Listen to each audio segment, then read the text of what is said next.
ń bọ̀ àwọn náà ń dẹ́ẹ̀dẹ́. Ẹ ṣáà máa wo fọ́nrán yìí o, ẹ wo nǹkan tó ń ṣẹlẹ̀. Àwọn tó ń ṣe protest yẹn, àwọn Nigeria military fẹ́ bẹ̀rẹ̀, àwọn sójà fẹ́ bẹ̀rẹ̀, àwọn ọlọ́pàá Nigeria fẹ́ bẹ̀rẹ̀. Ẹ má gbàgbé SARS o, ẹ mọ̀ pé ẹ̀ kì í gbàgbé ọ̀rọ̀.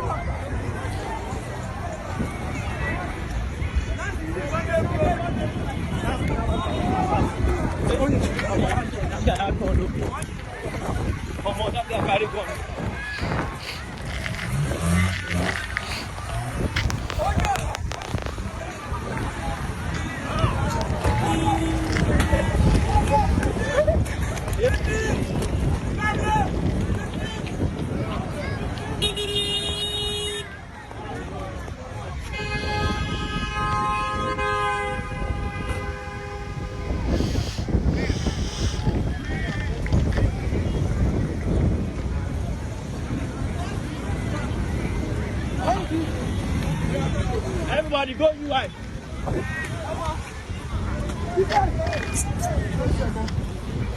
No, you're going to protect that right now. Protect that right now. Where you going to protect it? Now start it gone.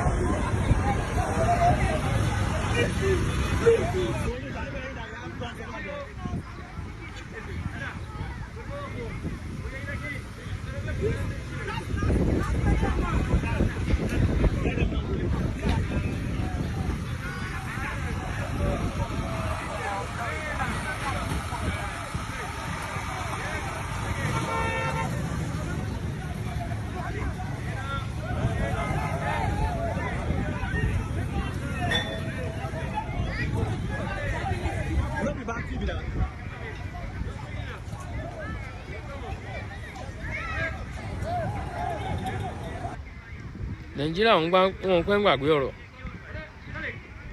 Ṣé ẹ rí ohun tó ń ṣẹlẹ̀ lọ́wọ́? Ẹ rí wọn. Protest wọn bẹ̀rẹ̀ lánàá. And these people said that the protest will continue. This protest will continue until the release of those children and the teachers. Ìjọ́ òun náà bẹ̀rẹ̀ protest. Ìjọ́ òun ni protest bẹ̀rẹ̀. Protest bẹ̀rẹ̀ lánàá. Today is day 2. Day 2 la ṣe wá o. Day 2 láwà. Ẹ wo ohun tó ti bẹ̀rẹ̀ sí ń ṣẹlẹ̀. Okay, pẹ̀lú gbogbo nǹkan tó ṣẹlẹ̀ yìí nísìnyí. Kílẹ̀ eléyìí ṣẹlẹ̀ ní Ìbàdàn. Àwọn other state wọ́n ti rí fọ́nrán yẹn. Ìṣẹ̀lẹ̀ pé àwọn náà wọ́n agbáradì sílẹ̀. Tó wọ́n mọ̀ pé anything lè happen. Bí SARS ṣe bẹ̀rẹ̀ lélẹ́yìí tó da wàhálà sílẹ̀ tí Nàìjíríà wà nínú ìrora ẹ̀ títí dèní. Àwọn family tó lọ́ọ̀sì àwọn ọmọ wọn wọ́n sì ń jẹ́ ìrora ẹ̀ títí dèní. Irú ìjọba àwọn lélẹ́yìí. Àwọn èèyàn ẹfẹ̀mí àwọn ẹni ẹlẹ́ni ṣòfò. Ẹbẹ̀rí tíṣà dànù. Àwọn ọmọ ọlọ́mọ wà níbi tó kó wọn sí inú òjò nínú òrùn wọ́n wà ń bẹ̀. Àwọn aráàlú wá ń fẹ̀hónú hàn. Protest yẹn mo gbé àwọn protest yẹn live lénìí lórí YouTube live mo connect pẹ̀lú wọn live lénìí lórí YouTube. Very peaceful. The only place tí mo rí pé kò wà peaceful tí mi dẹ̀ fọwọ́ sí náà àti wípé mi ò lè blame wọn òun ní Ogun State. Wọ́n ní láti já gate wọlé ní láti wọnú wọn kíni wọ́n pè House of Assembly wọn àbí kankan bẹ́ẹ̀. Wọ́n já gate wọlé ní tó fi wọbẹ̀ lénìí. Wọ́n ti sọ everybody kan lock kan máa open ìgbà tẹ́ ẹ̀gbọ́n wọn á já gate yín ni. Woro sí woro ló fẹ́ dà yẹn woro sí woro ti bẹ̀rẹ̀. Ó ti fẹ́ di woro sí woro ó ń rúgbó bọ̀ bó ṣe máa ń bẹ̀rẹ̀ díẹ̀díẹ̀ lélẹ́yìí. Bó ṣe ń bẹ̀rẹ̀ díẹ̀díẹ̀ lélẹ́yìí òun náà lẹ́rìí yẹn. Bó ṣe ń bẹ̀rẹ̀ díẹ̀díẹ̀. Ẹ ti fẹ́ bẹ̀rẹ̀ sí ìbọn yín àwọn Fúlàní wà nígbó. Ẹ lè yìnbọn sí wọn. Àwọn Fúlàní tó jíyàn gbé òun lẹ́gbàá tì ẹgbà àwọn tó jí gbé tì. Bọ̀ tó bá ti jẹ́ pé àwọn ará ìlú ni. Tó bá ti jẹ́ pé àwọn ará ìlú ìbọn wọn kíákíá nìbọn wọn máa ń yá láti yìn sí wọn. Wọn pẹ́ yìnbọn sáwọn ará ìlú. Àwọn Nàìjíríà kìíní. Kí la fẹ́ pé ṣe bọ́ ọ̀dà ni order from above wọ́n ti fún wọn lọ́dà yìnbọn sí wọn jọ wọ́n kóra wọn kúrò ńbẹ̀. Ohun tá à ń wéré Can we continue like this? Show possible. Show possible can continue. Bele ko possible now. We cannot continue like this. No. We cannot continue like this. This is totally rubbish. Protest wọ́n ṣẹ̀ṣẹ̀ bẹ̀rẹ̀ lánàá. Today is day 2. Ẹ ti bẹ̀rẹ̀ tí ń kọjú ìbọn sáwọn ará ìlú, ẹ ti bẹ̀rẹ̀ tí ń fi tíágà, ẹ ti ń yìnbọn sí wọn. Ẹ wo báwọn ará ìlú ti ń sáré run enter scatter. Wọ́n ti run enter scatter. Bàbá Adébóyè sọ̀rọ̀. Bàbá Adébóyè àwọn náà sọ̀rọ̀ lórí ọ̀rọ̀ tó wà nílẹ̀. Ẹ wo àwa ó ti dójú ẹ̀ ń sìn. Wọ́n ní tí ìgbẹ́ bá di túṣu àbọ̀ náà ṣe sọ òmùṣù àlà dìdí àlà o tí ìgbẹ́ bá ti fẹ́ yàgbẹ́ tó bá ti di ṣíṣu ojú ẹ̀ la wà ń sìn. They don't need to tell us. Nobody need to tell us. Nobody need to tell us what to do now. Ṣé bẹ́yìn ará ìlú lẹ̀ fẹ́ ń gbọ́? Ẹ̀yin lẹ̀ fẹ́ ń gbọ́, especially in youth. You will be running following them. Wọ́n fẹ́ ṣe campaign o. Ṣebí wọ́n jíyàn gbé. Ìjọ òní níjọ́ Saturday. Èyí Mákindé wọ́n ń ṣe campaign. Wọ́n kóra wọn jọ. Tó bá yẹ pé orí wọn pé tó bá yẹ pé kàn wọ́n ká wọn lára. Ṣé wọ́n á ṣe gbogbo nǹkan tó ń ṣe ń jọ yẹn? Nobody, they no need to tell them. They don't need to tell them. Kò yẹ kí wọ́n gbé ìgbésẹ̀ láti pé wọ́n fẹ́ kóra wọn jọ fún anything at all. No. We don't need to. They don't need to tell them. Ṣé wọ́n ní láti sọ fún wọn pẹ̀lú gbogbo nǹkan tó wà nílẹ̀ tí gbogbo ará ìlú gbogbo ayé sunkún? Mo wo fídíò arábìnrin kan lórí Facebook. Arábìnrin yìí dẹ̀ ń la ẹnu sọ. Ó ní tí bá ń ṣe àwọn ọmọ tí òun bí ni pẹ̀lú gbogbo nǹkan tó ń rí, ó lóun á lọ para òun.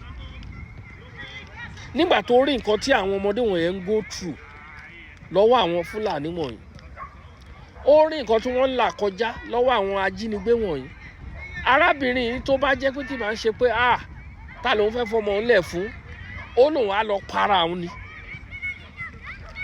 Nǹkan tí wọ́n máa ń sọ nìyẹn. Many people like that. Ẹni tí kì í ṣe ẹbí ẹ̀ làwọn tó gbé o. How much more àwọn tó jẹ́ pé ẹbí wọn ó wà lára àwọn tí wọ́n jí gbé. Ẹni tó lọ àwọn ọmọ tó jí gbé ńkọ́? Àbá rẹ̀ bọ́n ṣe ń sọ̀rọ̀ condition náà wà. Irú trauma tó ń go through. Ẹ jọ̀ọ́ compensation wo ni ìjọba federal government lọ ṣe sí family arákùnrin tí wọ́n bẹ́ lórí sọnù? Kí ni compensation tó ti ṣe fún wọn? Bí wọ́n á ṣe gbàgbé wọn nìyẹn o. Bí wọ́n á ṣe gbàgbé wọn òun nìyẹn. By now gbogbo ọmọ tí màá yẹn bí, ṣé wọ́n tẹ̀ ló ti bímọ àbí? I don't know. Gbogbo family ẹ̀ ó ṣàníyàwó, ó ní mọ̀lẹ́bí, ó yìí ní ìyá, ó yìí ní bàbá. Gbogbo wọn pápátá àwọn ẹ̀kan sí nínú ìyàmọ́ tó bá jẹ́ pé ìlú dáadáa ni. Gbogbo wọn pápátá tó bá ní àwọn ọmọ, gbogbo ọmọ wọn from 0 to university level education wọn, ìjọba ló yẹ kó take care tó bá jẹ́ pé ìlú gidi ni. Tó bá jẹ́ pé ìlú gidi. Tó bá jẹ́ ìlú gidi, ó yẹ kí wọ́n take care every gathered things. Ó yẹ kí wọ́n ti compensate the family. Ó yẹ ká ti rí ibi tó, in fact ó yẹ kí president of this country ó yẹ kó lọ visit the family yẹn. President Tinubu ó yẹ kó lọ síbẹ̀. Tó bá jẹ́ pé north ni ìyàwó rẹ̀ mi Tinubu á ti lọ bẹ̀, á ti lọ gbé billion sílẹ̀. Á ti lọ sí family máa tán. Ẹ wò gbà tán fẹ́ the other man. Èyí tí wọ́n bẹ́ lórí sí òkú ẹ̀yàn tí ẹ̀ kúkú mọ̀ bí wọ́n rò òkú wọn rò pé àmọ́ the other one tí wọ́n pa náà. Ìgbà tán lọ bẹ́rì máa yẹn, ẹ jọ representative federal government wo, state government wo lè rí ń bẹ̀ tó lọ represent ìjọba? Kò sí. Nobody to go there and represent them. Nobody. This is the time we need to open our eye. We need to open our eyes. Enough is enough. Ẹ máa wo nǹkan tó máa ṣẹlẹ̀ lọ́la. By special grace of God, Akalamagbo TV show, I will connect live with the rally tomorrow, with the protest tomorrow again. I will connect. Ẹ jẹ́ ká máa rí nǹkan tó ṣẹlẹ̀ tó ó ti di woro sí woro already pẹ̀lú fídíò tá a rí yìí. Ohun tá à ń sọ rèé o. Wọn ò ní nǹkan kan ṣe fún yín, wọn ò ní nǹkan rí. Ìjọba ò ní nǹkan rí ṣe fún yín àtọ̀.